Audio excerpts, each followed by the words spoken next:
నమస్తే గురుజీ. శ్రీమాత్రే నమః. మనకు కామన్ గా ఎన్నో సంఖ్యలు ఉన్నాయి. ఈ సంఖ్యల్లో ఈ 108 అనే సంఖ్యకి చాలా ప్రాముఖ్యత ఉంది. ఆధ్యాత్మిక పరంగా కానీ దేవుళ్ళకి అష్టోత్తరం చెప్పేటప్పుడు 108 సార్లు జపం చేస్తారు. లేదా ఈ జపం చేసేటప్పుడు ఆ మాలలో కూడా పూసలు 108 ఉంటాయి. అలా ఎందుకు గురుజీ? మనకి ఆధ్యాత్మికంలో ప్రతి దానికి ఏదో ప్రాముఖ్యత ఉంటుంది. ప్రాముఖ్యత లేనిది లేదు. మీకు ప్రాముఖ్యత ఉంది, నాకు ప్రాముఖ్యత ఉంది. అది ఇంపార్టెన్స్ లేనిదంటూ ఆవిడ సృష్టి చేయదు. అవునా కదా? ఒకటి తీసుకున్నారనుకోండి, ఏమిటి? ఏకత్వం, అద్వైతం. 2 తీసుకున్నారనుకోండి, ద్వైతం. 3 తీసుకున్నారనుకోండి, త్రిమూర్తులు, ఇచ్ఛాశక్తి, జ్ఞానశక్తి, క్రియాశక్తి. 4 తీసుకున్నారనుకోండి, చతుర్వేదాలు. 5 తీసుకున్నారనుకోండి, పంచభూతాలు, పంచ ఇంద్రియాలు, పంచధర్మాత్రులు. 6 తీసుకున్నారనుకోండి, కామక్రోధ లోభ మోహ మన్మాత్స్యాలు. 7 తీసుకున్నారనుకోండి, షట్చక్రాలు. 8 తీసుకున్నారనుకోండి, అష్టపాశాలు. 9 తీసుకున్నారనుకోండి, నవగ్రహాలు. ఏది తీసుకున్నా కూడా ఏదో ఒక ఇంపార్టెన్స్ ఉంది. కాకపోతే ఈ 108కి అనేక రకాలుగా చూస్తే ఈ 108కి మన ఆధ్యాత్మికమే కాదు, ఇప్పుడు ఒక సైన్స్, ఖగోళ శాస్త్రం, తత్వశాస్త్రం, ఇలాగా ఏ రకంగా పురాణాలు చూసినా చాలా ప్రాముఖ్యత ఉంది. ఒక్కొక్కటి చూద్దాం. ఖగోళ శాస్త్రంలో చూస్తే భూమి యొక్క పరిధి, చుట్టుకొలత, దానికి ఈ డిస్టెన్స్ చూసారా, 108 రెట్లు. అలాగే సూర్యుడి యొక్క చుట్టుకొలతకిను సూర్యుడికి భూమికి ఉన్న దూరం 108 రెట్లు. ఇది ఆ 108 రావచ్చు. పోతే మానవ శరీరంలో ఉష్ణోగ్రత 108 డిగ్రీలు దాటిందనుకోండి, అక్కడికి వచ్చిందనుకోండి, ఒక్కొక్క ఆర్గను ఫెయిల్ అయిపోతుంది. అది ఒక పరిధి కింద పెట్టారు 108. ఇకపోతే 108 అన్నది మ్యాథమెటిక్స్గా తీసుకుంటే హర్షద్ నెంబర్ అంటారు. అంటే ఏ సంఖ్య అయినా సరే దాన్ని కూడినప్పుడు, ఆ కూడినప్పుడు ఎంత సంఖ్య అయితే వస్తుందో దాని చేత సరిగ్గా భాగించబడతాయి. ఇప్పుడు 108 కూడండి, 8 1 ఎంత? 9. 108 9 చేత కరెక్ట్గా భాగించబడుతుంది 12 సార్లు. అలాగే 27 కూడండి, 9. 27 9 చేత భాగించబడుతుంది. అలాగే 54. అందుకే జపమాలలో 108 ఉన్నా పర్వాలేదు, 27 ఉన్నా పర్వాలేదు, 54 ఉన్నా పర్వాలేదు. ఎందుకంటే హర్షద్ నెంబర్ కాబట్టి. దానికి అర్థం తీసుకుంటే హర్ష అంటే ఏంటి? ఆనందం. ఆనందాన్ని తీసుకొచ్చేది హర్షద్. అంచేత ఈ సంఖ్యాశాస్త్రంలో కూడా ఆనందాన్ని తీసుకొచ్చేటువంటి సంఖ్య ఏమిటంటే 108. ఆ రకంగా చూస్తే. ఇకపోతే తత్వపరంగా వద్దాం.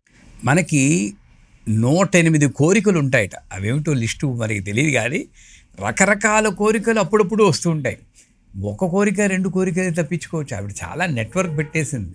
వెనకాల చెట్లు లతలు ఉన్నాయి చూడండి, ఇవన్నీ కోరికలే అనమాట. అలా పెట్టేసి తప్పించుకోవడానికి వీలు లేకుండా చేసింది. ఒక్కడే తప్పించుకోగలడు. ఎవడంటే నారాయణ అని కేకపెట్టిన వాడిని రాగుతుంది పైకి. అంచేత 108 కోరికలు ఉన్నాయట. జీవితంలో 108 భావాలు ఉంటాయట. దాంట్లో 36 భావాలేమో భూతానికి సంబంధించింది, 36 భావాలు వర్తమానానికి సంబంధించింది, 36 భావాలు భవిష్యత్తుకు సంబంధించింది. ఆ రకంగా చూస్తే 108 భావాలతోటి మన కోరికలతోటి కూడా సంబంధమైంది. ఇకపోతే చంద్రమానేనా అని మనం పలుకుతాం సంకల్పంలో. మనం చంద్రమానంతో ఉంటాం. ఎందుకు చంద్రుడికి ఇంపార్టెన్స్ అంటే, చంద్రమా మనసోజాత చక్షో సూర్యో అజాయత. చంద్రుడు మనస్సుని కంట్రోల్ చేస్తాడు. ఆ చంద్రుడు లోహపరంగా చూస్తే రజత ప్రతిమారూపేణ చంద్రగ్రహం ఆవాహయామి అంటాడు. అంచేత రజతము చంద్రుడికి సంబంధించింది. వెండి, ఆ వెండి యొక్క అటామిక్ వెయిట్ 108. ఇలా చూస్తే కూడా మళ్ళీ 108 కనెక్ట్ అయిపోయి. ఇకపోతే మనకి సంస్కృతంలో 54 అక్షరాలు ఉన్నాయి. అంటే అరు అలు అలు ఈ 2 కూడా చేర్చుకుంటే 54 అక్షరాలు ఉన్నాయి. ఆ 54 అక్షరాల్లో ఒక్కొక్క అక్షరానికి మేల్ ఎనర్జీ, ఫీమేల్ ఎనర్జీ, అంటే శివశక్తి స్వరూపమే ఒక్కొక్క అక్షరం.